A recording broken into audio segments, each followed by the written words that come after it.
I won 8 million overnight. The first thing I did was rush to the hospital to pay for my son's surgery and treatment. That was when my phone rang. Ian, a coworker from the company, called. Something urgent came up. You need to get back here right this instant. My wife Mara took the bank card from my hand and said with a gentle and understanding voice, you can give me the PIN. I'll take care of our son's hospital bills. Go. Work is important. Don't worry about us. In my previous life, I didn't hesitate one bit. I trusted her completely and hurried back to the office. My son never made it into surgery. Instead, the police came for me. It turned out that Mara and Ian had conspired together to frame me, pinning the crime of embezzling company funds on me, the very money Ian had stolen. With no money for treatment, my son died in the hospital. My parents, shattered by grief, suffered fatal heart attacks one after the other, and I, rotting in prison, ended my life in despair. After my death, my soul drifted to the holiday villas of Moldevs, where Mara was on vacation. I heard her laughing as she spoke to Ian. That idiot won a fortune and wasted it on that useless, sick kid. He dragged me into a miserable life. Laughing even harder, she added, now their whole family is dead, and we get to enjoy wealth for the rest of our lives. Consider it compensation from that idiot. Haha. Then I opened my eyes. I was back in the hospital corridor. At the exact moment, my wife reached out and took the bank card from me. This time, I still told her the PIN. Honey, let me handle the medical bills. Go. Work is important. Don't worry about us. My wife, Mara Miller, held the bank card with $8 million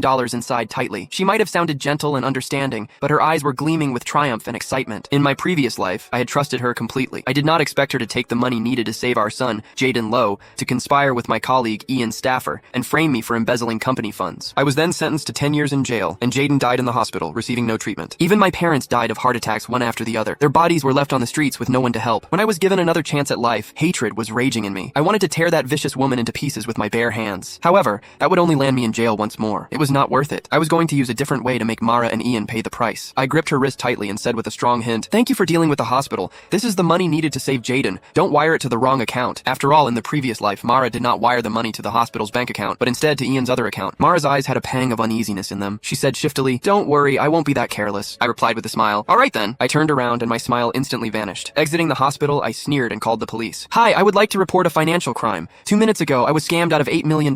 Please help me find the people who took my money. What? $8 million? The police officer became serious and immediately opened a case when they heard the amount of money. They added, since the money has just been transferred, you're lucky you called the police in time. We'll surely help you get your money back. If you have any clues, please come to us again. I said anxiously, all right, thank you. That money is needed for my son's surgery. Please help me. After hanging up, I smiled. I was not worried that they would not be able to get to the bottom of it because the money would soon be returned to my account. That was what Mara and Ian did to frame me in the previous life. However, in my new life, I was going to let them have a taste of their own medicine. My phone buzzed violently in my pocket. It was Ian. I deliberately did not answer. I did not need to. I knew it was Ian trying to get me to rush back to the office, waiting for me to step into the trap. I sniggered. I hailed a taxi, but instead of heading to the office, I headed to the lottery center. Hello, I'm the one who won $8 million this morning. I need an official notarized certificate confirming my identity as the winner, right now. In my previous life, I was so desperate to pay for my son's surgery that I had skipped the notarization completely. That mistake cost me everything. After I was framed, I thought about Click the link in my bio to get the full story for free.